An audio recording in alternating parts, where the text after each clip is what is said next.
नमस्कार, मैं हूं आपके साथ मेनका चौधरी। स्वागत है आपका गेम्स ऑफ गद्दी में। आज बात होगी शाह के शंखनाद की। गृह मंत्री ने लखनऊ से लेकर विंध्याचल और मिर्जापुर से लेकर काशी तक सियासी कॉरिडोर बनाने की कोशिश की है। एक दिन के दौरे में शाह ने यूपी बीजेपी के चुनावी एजेंडे की तस्वीर साफ कर दी। जनता के सामने सरकार के 4.5 साल का हिसाब तो रखा ही, विरोधियों के आरोपों का भी करारा जवाब दिया। तैयारी 2022 के रण की है और इसलिए मुद्दों के सहारे विपक्ष पर जमकर आक्रमण भी किया।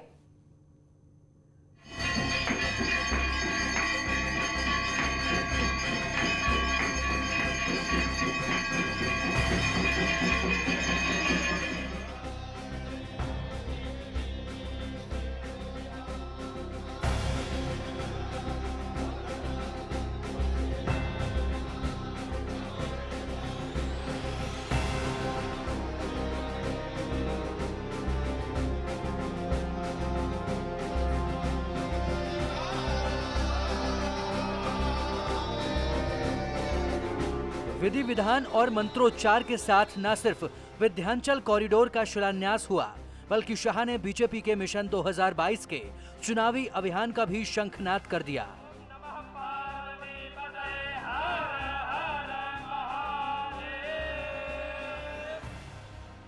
चुनाव अगले साल की शुरुआत में होने हैं, लिहाजा बीजेपी अब मिशन मोड में आ चुकी है। कार्यकर्ताओं में जोश भरने के लिए अमित शाह ने मिर्जापुर की आवाज दिल्ली तक पहुंचाने का आह्वान किया। भारत माता की, भारत माता की। दिल्ली में मोदी जी तक आवाज जानी चाहिए कि मिर्जापुर में भाजपा वाले इकट्ठा हुए। मेरे साथ दोनों हाथ उठाइए और प्रचंड आवाज से बोलिए, भारत माता की, भारत माता की, भारत माता की। विंध्याचल की धरती से देवी मां का आशीर्वाद लेने के बाद अमित शाह ने 2022 के लिए भी यूपी की जनता से आशीर्वाद मांगा और जीत का दम भी भरा। गाथा में एक नया अध्याय जुड़ रहा है। बहुत बहुत धन्यवाद। सब चले लगा, कांग्रेस और सपा इकट्ठा हो गए, सपा बसपा और कांग्रेस सब इकट्ठा हो गए, मगर आप नहीं। आपका आशीर्वाद बढ़ता ही गया, बढ़ता ही गया, बढ़ता ही गया। मुझे भरोसा है 2022 में भी आपका आशीर्वाद भारतीय जनता पार्टी की योगी सरकार को जरूर मिलेगा और अभी से ही प्रचंड बहुमत के साथ हम सरकार बनाकर यूपी की सेवा के लिए निकल।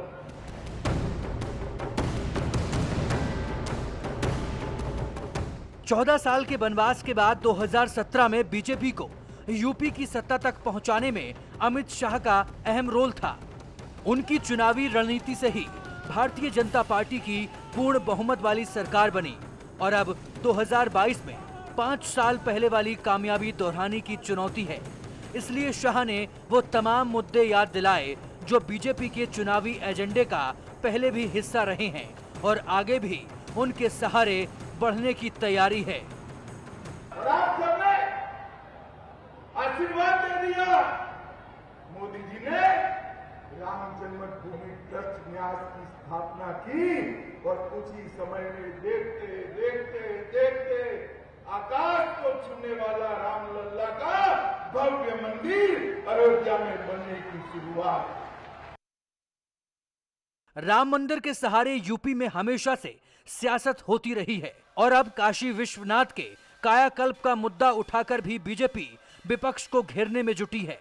बहुत छोटा था तो दादा जी काशी विश्वनाथ के दर्शन करने आए थे, लेकर आए थे, समझ भी नहीं थी मैं कहां आया।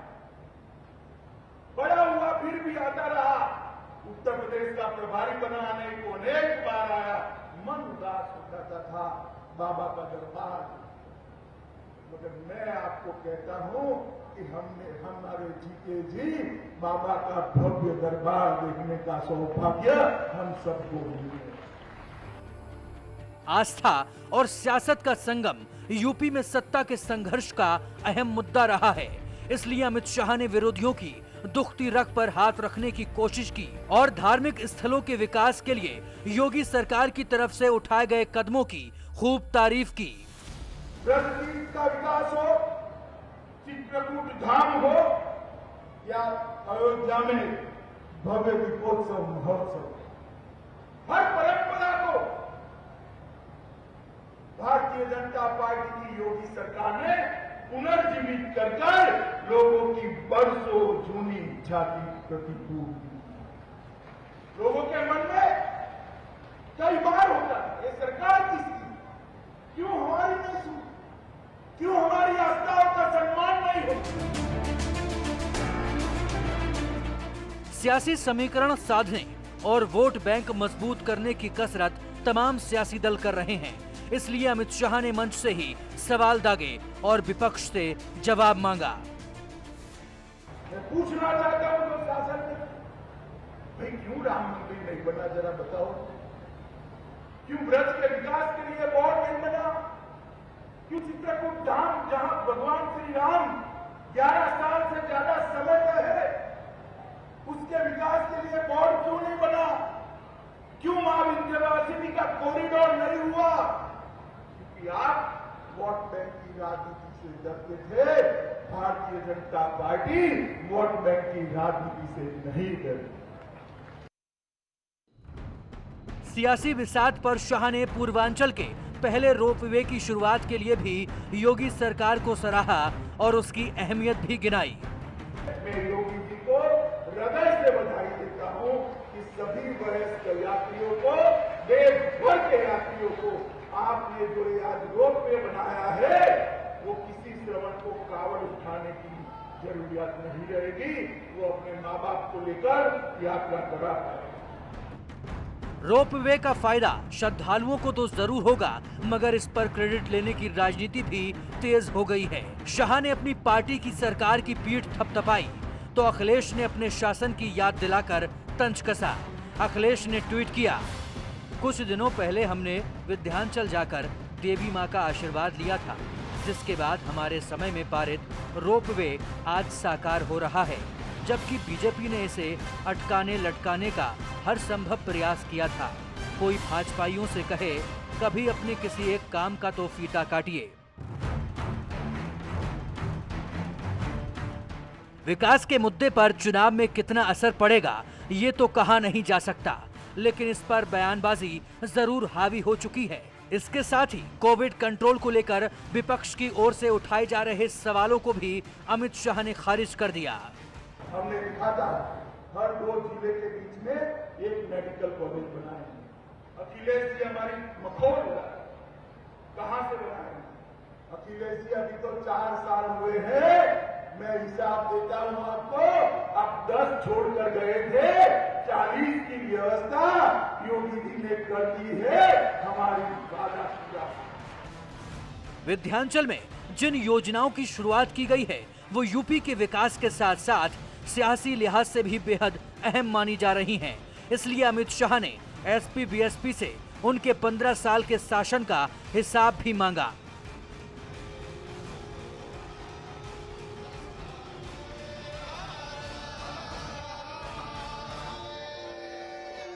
अखिलेश भाई, आप और बुआ जी दोनों 15 साल का हिसाब लेकर आ जाओ। 15 साल में आधा भी किया है तो यूपी की जनता आपको माफ कर देगी, जितना योगी जी ने 4 साल के कर।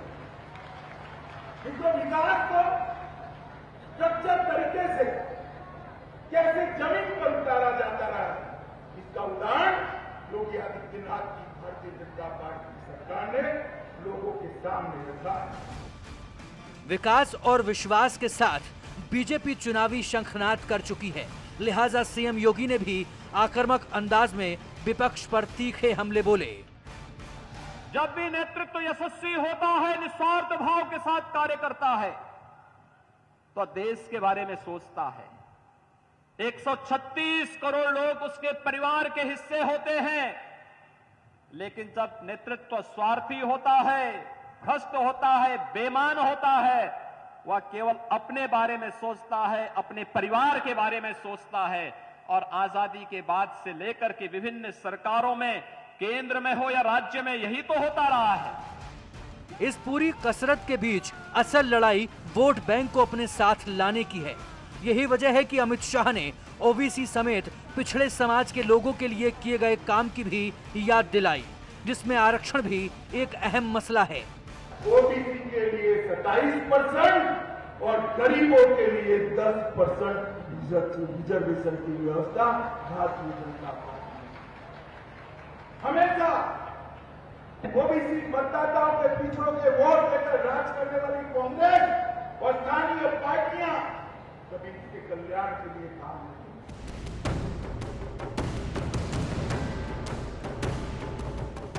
बीजेपी अपनी कमर कस चुकी है और चुनावी रंग के लिए बिसात भी बिछा दी है। तमाम नेता 2022 में किए गए वादे पूरे करने का दावा भी कर रहे हैं, मगर चुनाव से पहले अमित शाह ने जिस तरह अवध से लेकर विंध्य तक और विंध्य से लेकर काशी तक तमाम समीकरण साधे हैं, उससे साफ है कि सामाजिक ताने बाने को भी चुनाव का आधार बनाया जाएगा। अब इसमें कामयाबी कितनी मिलेगी, ये कहना अभी मुश्किल है। Bureau report, news 18।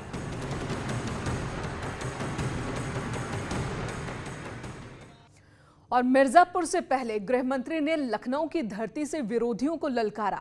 Amit Shah ने अखिलेश यादव और प्रियंका गांधी का नाम लिए बिना ही तंज कसा। साथ ही विरोधियों को 2022 में करारी हार झेलने के लिए मन बना लेने की नसीहत भी दी। गृह मंत्री ने योगी सरकार की जमकर तारीफ की। शाह ने दावा किया कि टीम योगी ने दंगाग्रस्त प्रदेश में राम राज्य कायम किया है।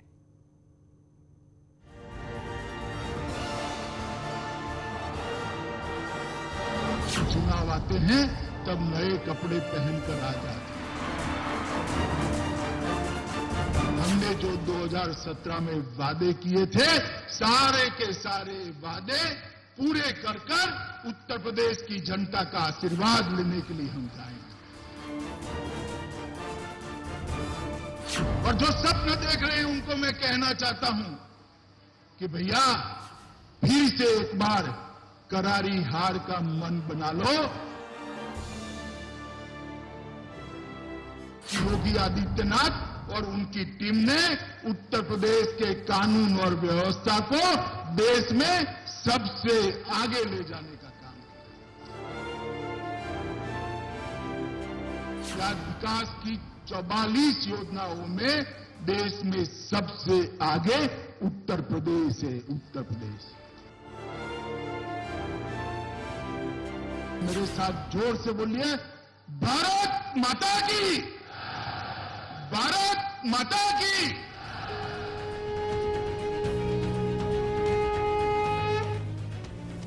लखनऊ की धरती से गृह मंत्री ने बीजेपी की आक्रामक चुनावी रणनीति का आगाज किया। सियासी संग्राम को धार देने के लिए अमित शाह ने यूपी से अपने पुराने नाते का एहसास कराया और 5 साल पहले के उत्तर प्रदेश की हकीकत भी बताई। 2013 से 2019 तक 6 साल तक उत्तर प्रदेश में भारतीय जनता पार्टी के संगठन के लिए मैंने बहुत भ्रमण किया है। जिले जिले में गया हूं, तहसील तहसील में गया हूं, असेंबली सीटों का भी दौरा किया है। और इसलिए पहले का उत्तर प्रदेश मुझे ठीक तरह से याद है। अमित शाह ने 2017 से पहले के उत्तर प्रदेश की वो तमाम बातें बताईं जिन्हें मुद्दा बनाकर बीजेपी सत्ता में आई थी। माफिया राज से लेकर बिगड़ी हुई कानून व्यवस्था की याद दिलाकर अमित शाह ने विपक्ष पर तीखे प्रहार किए। चाहे पश्चिम के अंदर भय से मारे लोग क्षेत्र छोड़कर जा रहे हों, चाहे महिलाएं अपने आप को असुरक्षित महसूस करती हो, चाहे भूमाफिया गरीबों की और सरकार की भूमि को